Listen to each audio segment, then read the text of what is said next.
Warahmatullahi wabarakatuh, geng.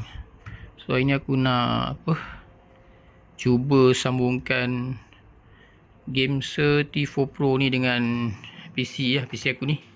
So dia ada dia punya adapter dia ni.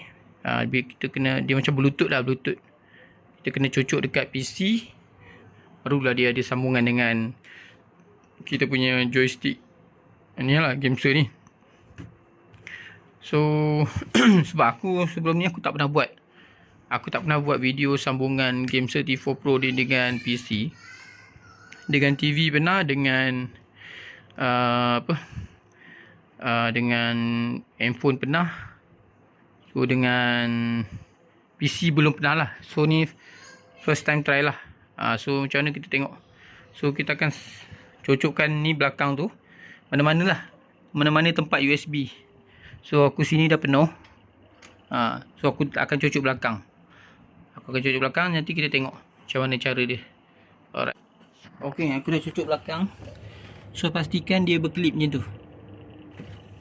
So bila dia dah berkelip, so yang kedua kita tekan button hold. Kita tekan lama. So kita tunggu sekejap. Okay, dia dah berhenti. So kita try cuba tengok nampak tak? Dia dah hidup, geng. Dia hidup. So sekarang kita cuba tekan. Okay, dia dah masuk situ. So kita try lah. Okay, sekejap Okay, geng. Sekarang ni kita cuba try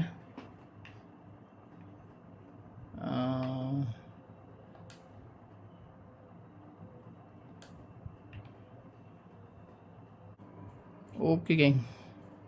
Sekarang kita dah boleh control. Okey, geng. Minyak ni dah lama tak main. Cara penyambungan ni, geng, simple ni minyak. Sekarang dah boleh guna lah. Dah lama dah aku tak main game ni. So dia punya minyak break pun dah tak ingat dah. Simple je, geng. Alright, geng. Selamat mencuba. Aku nak test main jap. Assalamualaikum. Bye bye.